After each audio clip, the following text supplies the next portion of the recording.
Now, have you ever played a game with a kid who always changes the rules? Yeah. So whenever he realizes he doesn't have the advantage, he changes the rules so now he does have an advantage. Or when he doesn't like how the game is going because he's not winning, or it's not going his way, in his favor, he calls out, "Do-over!" He just wants to start all over again so he can do better. Of course, when I'm playing with that kid, I'm competitive myself, and I want to win too. And so I'm like, no, there's no do-overs, just do better. But in all seriousness, at one time or another, we have all wanted a second chance. We've wanted a do-over, a fresh start. And this is what we see after the flood. God has given humanity a do-over, a fresh start. But because things had gotten so out of hand and so messed up before the flood, now along with the fresh start, God sets some new ground rules as well. And the passage we're looking at today, it really just continues the flood story that we looked at last week. And so, to review, we saw that God flooded the world. He destroyed the earth and everything living on it, except for Noah and the 7 other people with him and all the animals on the ark with him. And when the water all dried up and the earth was ready to be inhabited again, ready for habitation, God said, "Come out." Then, when Noah came out, the first thing he did was worship God. He worshiped God through the sacrifices, through offering sacrifices, and we were told that God was pleased. And now, God will bless humanity. But the overall theme of the first verses that we're looking at today is life. The value God places on life and the importance of life. And we'll see that God has strong feelings about life. You see, the sanctity of life comes from God, not from politicians. Look at chapter 9 and verse 1. And God blessed Noah and his sons and said to them, "Be fruitful and multiply and fill the earth." So God blessed Noah. He said, "Be fruitful and multiply." This is the same blessing that God gave to Adam. You see, Adam was the beginning of humanity. All people who've ever lived came from him, descended from Adam. And now Noah is the beginning, or the new beginning of humanity. All people since Noah have descended from him. So he is also the ancestor of all people. God is giving humanity a fresh start. And he repeats the blessing that he gave to Adam. And so people are to reproduce so the population grows, and they are to fill the earth. They're to spread over the whole earth. And this goes back to the earlier idea that people are God's representatives on earth and are to rule over it. So they are to spread over all of the earth and rule over it. People are in a position of privilege and responsibility. So he continues on in verse 2. And he says, "The fear of you," speaking to Noah about people, "the fear of you and the dread of you shall be upon every beast of the earth and upon every bird of the heavens, upon everything that creeps on the ground and all the fish of the sea. Into your hand they are delivered. Every moving thing that lives shall be food for you, and as I gave you the green plants, I give you everything." So now God turns to the relationship between people and animals. Apparently, before the flood, things had gotten out of whack. You see, God is sovereign over all. Then people are to obey God, and people were to rule over the animals. But just as people stepped out of their place and they decided to try and choose right and wrong apart from God, based on their own desires and their own limited wisdom, and then disobeyed God, like that, the animals stepped out of their place as well. And they had no fear of man and were killing people. We know this because the animals are included in that description of the earth was filled with violence. It said it was all flesh.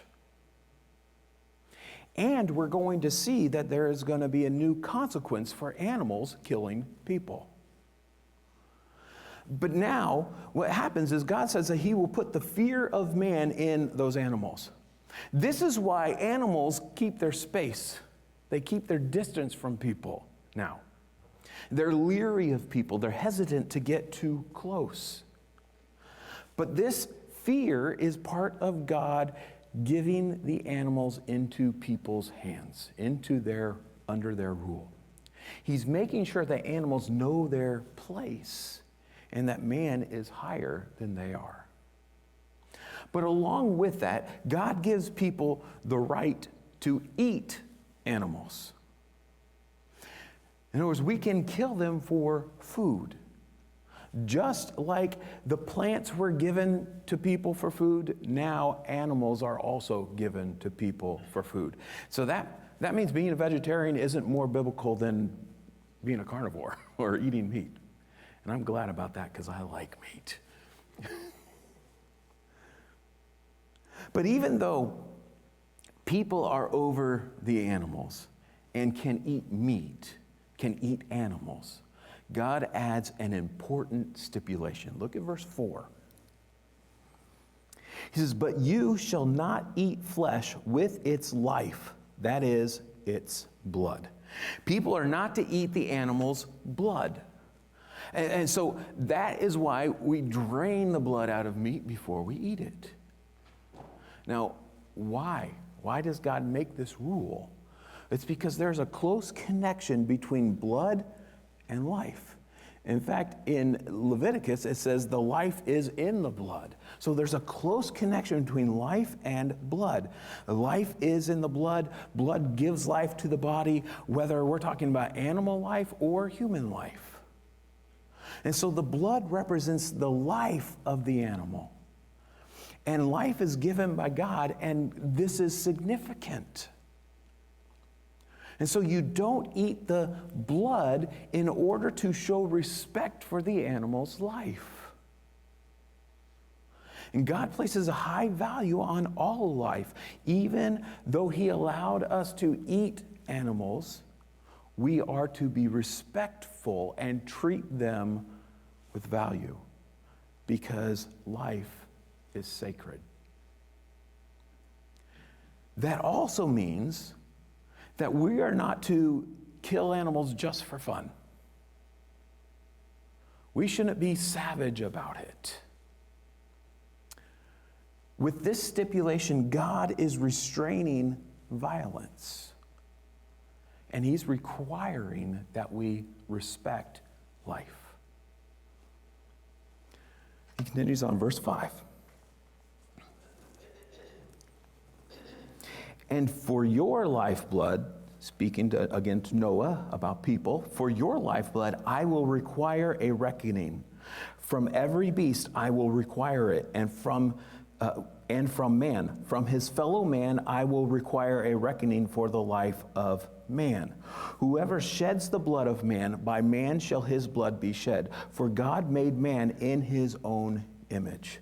So God transitions directly from the blood and life of animals to people's lifeblood and the taking of human life. And the taking of human life is even more serious than the taking of animal life. So animals can be killed and eaten, but humans are not to be killed. No punishment is given for the killing of an animal here, but there is punishment given for the killing of humans. Now, what's the difference between animals and humans? Well, people are made in the image of God. All life on earth is valuable, but the highest value is placed on people in whom is the image of God. God says that he will require a reckoning for every human who is killed. In other words, God demands payment, and this payment is the life of the killer. That means that if an animal kills a human, that animal's life is forfeited. If a person murders another person, the murderer's life is forfeited. The only fitting payment for taking life is life. So God demands that the murderer's life be taken. Death is the only punishment that fits the crime. Death is the only payment that shows the value, the high value of the person who was murdered. And there's another interesting thing here in God's wording. He says, from his fellow man I will require it. Now, this word that's translated fellow man is literally brother. So from his brother I will require it. In other words, so if you kill your brother, your fellow man, your brother, I demand payment. Now, this hints back to Cain and Abel. If you remember, there was a big deal made about the fact that Cain and Abel were brothers, that Cain murdered his brother.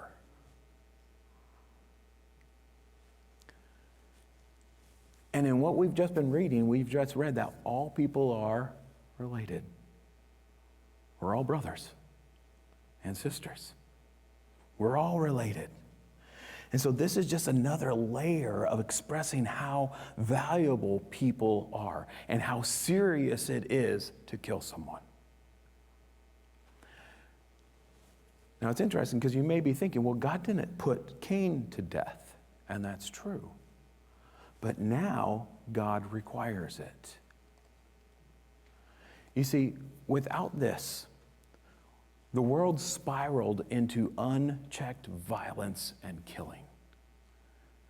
And now God requires that the payment is made. And then on top of that, we find that God gave people the responsibility to carry out this punishment. We are to respect and value life like he does. And as his representatives, we are responsible to deal with this problem. But he requires payment for the unjust killing of human beings. I'm going to come right back to this in a minute, and we'll talk about what this means for us today. But first, let's read the last verse of this section, of this first section, verse 7. He says, "And you be fruitful and multiply, increase greatly on the earth and multiply in it." And so after talking about life and death and killing, God returns to the blessing of continued life. And God uses a word that's normally used for fish or birds. He tells them to teem on the earth or swarm the earth. You see, God is putting the emphasis on the continuation of birth and life. He says, fill the earth with people. And so the emphasis here is life. And Noah and his descendants are to obey God, they are to reproduce, and they are spread out all over the world. Now, all of these things that we've talked about so far this morning are God's ideas. And they should shape the way that we think and the way that we view life and ethics today. All of life is valuable. All life is valuable. Every human being bears the image of God and has intrinsic value and significance. Now, knowing this ought to impact how we think about other people. and how we treat other people. And I'm not just talking about not killing them, but how do we think and treat other people, knowing that they have the image of God, that they are made in the image of God. But knowing this also tells us that God is not happy with the millions of babies who are murdered every year. But for years, people have tried to devalue the unborn and say, they're not human. They're not people yet. They're not human. And in some way, that they think that makes it okay.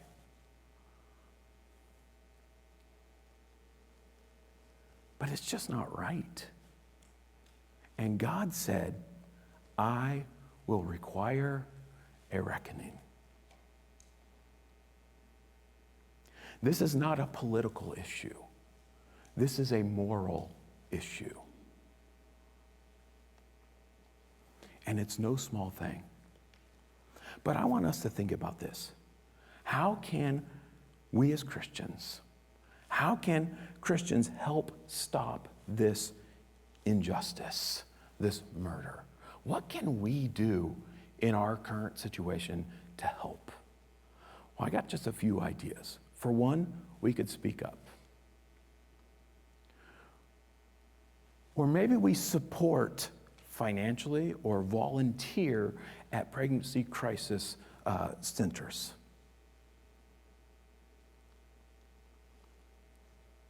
We can vote well. We could also adopt babies or foster babies who need a home, whose parents have given them up.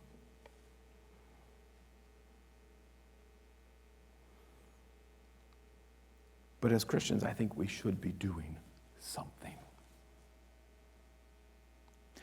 And then what do we do with God's commandment to take the life of a murderer? This has become controversial. But I'm just going to say this. God instituted this as the only fitting punishment, and he told people to carry it out. And he never revoked this command. So it still stands. But there have been other qualifications added to this that we see in Scripture. Let me give you some examples. For example, in Deuteronomy 19:15, in the Old Testament law, it said that there must be at least 2 witnesses. The reason why you need more than 1 witness is that this doesn't allow one person to falsely accuse someone of murder or any other crime. And it safeguards people from wrongly taking the life of an innocent person. It also protects against mistakes, because even witnesses sometimes see things a little differently. And some people see some things that the other person doesn't. And so therefore it needs to be corroborated. So you need at least 2 or 3 witnesses. And this is an important principle that we get from this, is that we need to be certain before we carry out this punishment. And we see here that God is serious about protecting an innocent person from being wrongly put to death. Because also in Deuteronomy, in chapter 19, verse 16 and 21, he says that if a witness lies, that witness was to receive the same penalty of what he was accusing the other person of doing. So if he was accusing the person of a crime, whatever it was, stealing or murder, the witness would receive whatever penalty that person would have received if they were found guilty. Now, why? Because you are being dishonest and you're trying to get an innocent person in trouble. And so God says, no, we don't wrongly put people to death. Also in the Old Testament, God established cities of refuge. So if someone had accidentally killed another person, they could go to one of these cities of refuge for protection from the avenger. See, at that time, it was a family, a relative who would avenge, who would take the life of the murderer. But if you did it accidentally, you could run to the city of refuge and you could get there and you could stay there and you were safe inside the walls of that city. As long as you were found innocent, that it wasn't premeditated. See, we call this manslaughter today. That it's a non-premeditated killing. The person was not, and this person would not be put to death, but had to stay in that city until the current high priest died. Now, if they were found guilty, they would be put out of the city so they could be taken care of. So there was a lesser penalty for this, but they still had a penalty. Then in the New Testament, Romans 12:19 and 13:4, Paul tells us that the authority and the responsibility to carry out this punishment has been given to the government. That means then that individuals are not to take this matter into their own hands. We're not to be vigilantes or, just go out and take care of it, avenge the death of someone on our own. But the government should do this. But all of this tells us that this is still the appropriate punishment. But it should not be taken lightly. It should not be done lightly. We need to be careful how it's carried out of respect for life. But it's to be done out of respect for life and in obedience to God. Now, just one other thing. Some people see it as a contradiction that those who oppose aborting babies also support the death penalty. But there's no contradiction here. We hold both these positions because of the high value of human life. On one hand, unborn babies are human and are not to be murdered. On the other hand, murderers are to be put to death because they have unjustly taken the life of another human. And this is the only punishment that fits the crime. All in all, we need to understand the value of life. All life is valuable. And human life is of highest value because we are made in the image of God.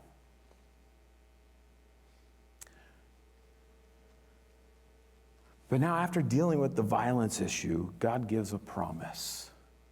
And we know that God keeps his promises. Look at verse 8. Then God said to Noah and to his sons with him, "Behold, I establish my covenant with you and your offspring after you, and with every living creature that is with you, the birds, the livestock, and every beast of the earth with you, as many as came out of the ark. It is for every beast of the earth. I establish my covenant with you, that never again shall all flesh be cut off by the waters of the flood, and never again shall there be a flood to destroy the earth." And God said, "This is the sign of the covenant that I make between me and you, and every living creature that is with you, for all future generations. I have set my bow in the cloud, and it shall be a sign of the covenant between me and the earth. When I bring clouds over the earth, and the bow is seen in the clouds, I will remember my covenant that is between me and you and every living creature of all flesh, and the water shall never again become a flood to destroy all flesh. When the bow is in the clouds, I will see it and remember the everlasting covenant between God and every living creature of all flesh that is on the earth. God said to Noah, this is the sign of the covenant that I have established between me and all flesh that is on the earth. And so God establishes his covenant with Noah. But first, notice who he establishes with. It's not just Noah, but it's with Noah and his offspring. So all subsequent generations of people. In other words, he made his covenant with all people who ever live after Noah. And with every living creature. And so not just people, but with every animal as well. And this, along with the earlier statements that we have seen, tell us that animal life is important to God. Now, so we are to respect life, even animal life. And so this begs the question, should we be conservationists? Well, it probably depends on what you mean by that. But we are to look out for God's creation. We are given the responsibility to rule over and to manage his creation and to care for it. And at the least, we shouldn't take lightly the destruction of species or the needless killing of animals. Maybe we should do more. But we shouldn't be flippant or uncaring about what belongs to God. Well, back to the covenant. What did God promise here? That he will never again wipe out every living thing with a flood. And we can point out that 2 Peter 3:7 tells us that this world will be judged by fire in the end. But God gives the sign of the rainbow here. And it's a confirmation, a guarantee that he will keep his promise. It's kind of like the signature on a contract. You look at a contract and it's, oh, there's the signature. Okay, it's a promise. The promise is confirmed. So whenever you see a rainbow, it's a reminder that we can trust God. Because God said when he sees it, he will not destroy it. He will be reminded. Not that God forgets, but it's a sign there that he will keep his promise. And this is an unconditional promise. Because God says, when I see the rainbow. So it depends on God. Now, were there rainbows before this? It's possible. And people like to discuss this and talk about this. It's possible that they already existed before that. I mean, because, rainbows, there's a scientific explanation of it, although God created all natural law, so whatever. But it's possible it existed before that, even though there was no rain. But if so, God gives it a new significance. So he either created the rainbow now at this point, or he gives it a new significance. That when you see it, you know God will keep his promise. But why did God make this covenant? Why did he make this promise that I will never again wipe out the earth with a flood? Well, it's because he had just wiped out all of humanity after telling them to multiply and fill the earth. And now again, he's telling them what? To multiply and fill the earth. And someone might ask, is it worth it? Is this just going to happen again? Will he just wipe us all out? I mean, so God promises not to. And says, here's a sign. You can trust me. So this promise is an assurance of God's grace, and he gives us hope through it. The important thing to take away here, though, is this. God keeps his promises, and we can trust him. And at this point, God has given humanity a fresh start. So now what? Well, let's keep reading. Verse 18. The sons of Noah who went forth from the ark were Shem, Ham, and Japheth. Ham was the father of Canaan. These three were the sons of Noah, and from these the people of the whole earth were dispersed. Noah began to be a man of the soil, and he planted a vineyard. He drank of the wine and became drunk and lay uncovered in his tent. And Ham, the father of Canaan, saw the nakedness of his father and told his two brothers outside. Then Shem and Japheth took a garment, laid it on both their shoulders, and walked backward and covered the nakedness of their father. Their faces were turned backward, and they did not see their father's nakedness. Okay, so some time has passed since the flood. We don't know how long it's been, although we know that at this point Noah has grandchildren. So it's been a little bit of time. And Noah was a farmer. This again links him back with Adam. And it draws attention, because Adam was a farmer, it draws attention to him as Adam as the first man, and now Noah as the first man of the renewed creation. But it says here that he began to be a man of the soil and planted a vineyard. Now this Hebrew word began has the idea of originating something. And it suggests that he was the first to cultivate and grow grapevines, and probably to develop winemaking. And historical tradition says that grapevines came from the area where the ark came to rest. And so, good chance that that's what that means, that Noah began all of that, cultivating grapevines. But then we're told that Noah became drunk, and he exposed himself inside his tent. And this raises the question, did Noah do anything wrong here? And people ask this because he was described as a righteous and blameless man. But now he does this. And there are differing views on this, but it seems that he did wrong. But why would I say that? Well, first of all, we're told that he got drunk. And being drunk is never spoken well of in the Bible. Wine is okay. In fact, the Bible doesn't speak against wine. In fact, it actually speaks positively about wine. One example, Psalm 104:15 says that the plants are from God and the wine are made from those plants, and the wine gladdens the heart. But drunkenness is always presented in a bad light. Want a couple of examples? Lot's daughters got Lot drunk so they could commit incest with him and have children. David, after he had sinned with Bathsheba, brought Uriah home from the battle and did what? Got him drunk so that he would forget his honor and go home and spend the night with his wife so that David could cover up his own sin. And then we get into the New Testament. Ephesians 5:18 says plainly, do not be drunk with wine. Don't be drunk.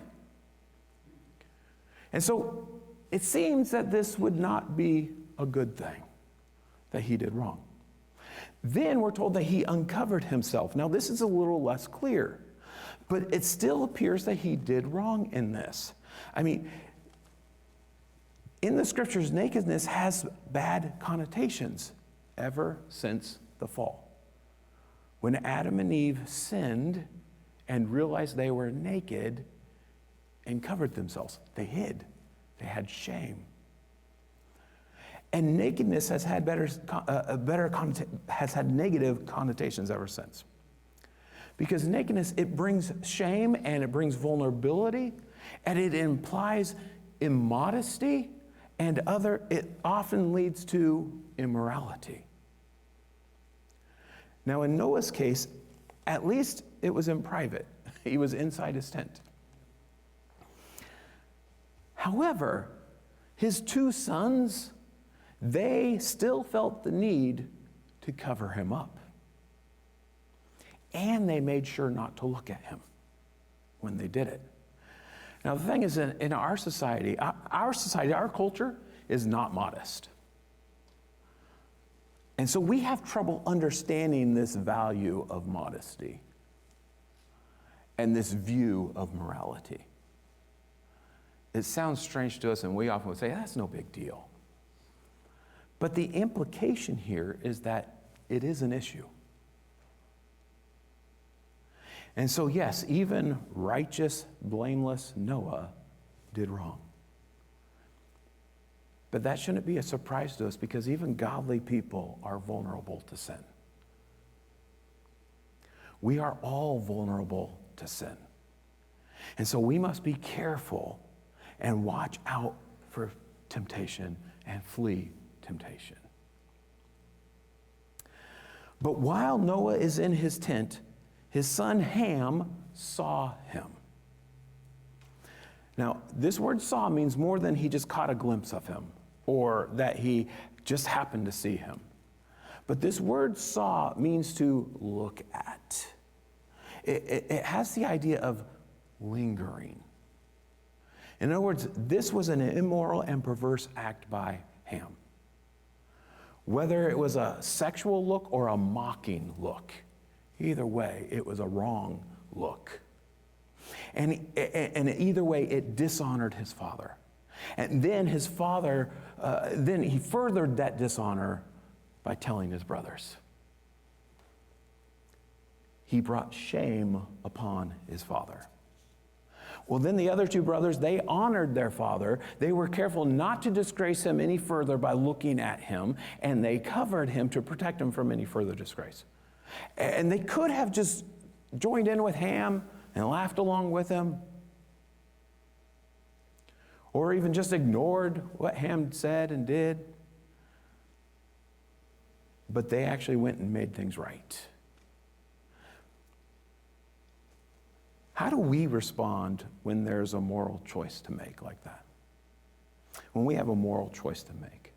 See, the thing is, immorality is part of our culture. So do we just join in? Do we do the same? Do we laugh along when the dirty joke is told, or maybe tell our own?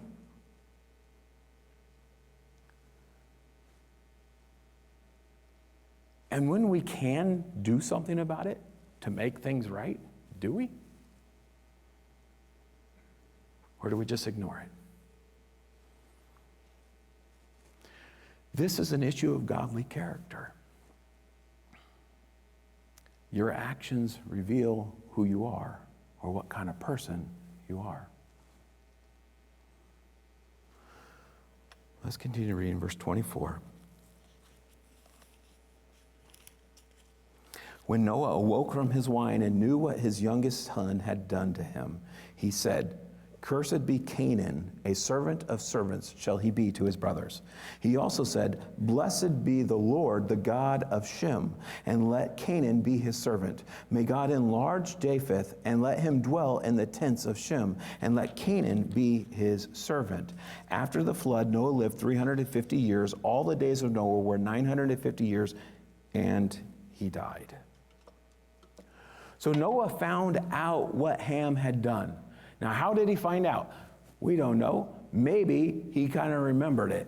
You know, things were hazy, but he remembered it. Or maybe his other sons, the other two sons, told him what Ham had done. But when he finds out, Noah does two things. He curses Canaan and blesses Shem and Japheth. Now, why does he curse Ham's son, Canaan, rather than cursing Ham himself? Well, we're not told exactly. Maybe his youngest son has the same bad character as Ham himself does. But if you notice, both the curse and the blessings have to do with future generations. And so he's looking beyond his immediate three sons to future generations. But it's interesting, these are the only words of Noah that are recorded for us. This blessing and this curses. And then we see, in these words, we see again the beginning of two cultures. Like we saw with Cain and Seth. There was a faithful culture and an ungodly culture that opposes God. We see this developing again now with Noah's sons. And notice that in the blessing on Shem, Noah actually blesses God or praises God, who is Shem's God. You see, Shem already has a relationship with God, and this is the source of Shem's integrity and of his blessing. And then Japheth is blessed also to have many descendants and to dwell in Shem's tents. This suggests that Shem is the greater in the family, and Japheth will also benefit from Shem. Now, what became of the descendants of Shem, Ham, and Japheth? This is interesting. The Israelites, whom God chose to be his people, whom God chose to work through, and whom God chose to make him known to other people in the world, the Israelites came from Shem. And that means ultimately, who came from Shem? Jesus. So the Savior, Jesus, was from the godly line of Shem. And so the promise of deliverance continues through Shem. And then we have the Canaanites. They are the descendants of Ham's son, Canaan, who was cursed. The Canaanites were opposed to God and his ways. They were eventually condemned by God for their repulsive sin. They were idolaters, and their idol worship involved a lot of sexual immorality. There seems to be a connection between them and Ham's sin here. And then we have Ham's other descendants. They were people like the Egyptians and the Babylonians and the Assyrians. They were also not godly and were often enemies of God's people. And then what about Japheth? Japheth's descendants, they lived in areas like Turkey and Greece and Rome. Now think back to your New Testament history. Where did Paul go on his missionary journeys? Who did Paul take the gospel to on his missionary journeys? These places. Turkey, Greece, Rome. He went to these areas. And through the gospel, through Jesus, these people came into the tents of Shem. They share in the blessings of Shem through faith in Jesus, through the Redeemer who came in the line of Shem. But ultimately, the blessing isn't so much about physical descent. Anyone can share in God's blessing by faith. People from all three families, Ham, Shem, Japheth. Ham, Shem, Japheth. I got my vowels wrong there. But people from all three families have come to faith in Jesus and have received God's blessing. And now we are all one new family in Christ. In Jesus, there is no distinction between race or nationality. We're all the people of God. We are all his church. Galatians 3:28 says there's neither Jew nor Greek, there's neither slave nor free, there is no male or female, for you are all one in Christ Jesus. Colossians 3:11 says, here there is not Greek and Jew, circumcised and uncircumcised, barbarian, Scythian, slave, free, but Christ is all and in all. And Romans 10:12 says, for there is no distinction between Jew and Greek, for the same Lord is Lord of all, bestowing his riches on all who call on him. So in Christ, in Jesus, by believing in Jesus, all believers are one new family. And because of Jesus, we all receive the blessings of God. Now, we talked about a lot of ideas and principles today. How God keeps his promises, the value of life, our vulnerability to sin, and making good moral choices. But let me end with this. After the flood, humanity was given a fresh start. And all who have come to faith in Jesus, we have been given another fresh start. So, what are we doing with this new life? What are we doing with this fresh start that we've been given?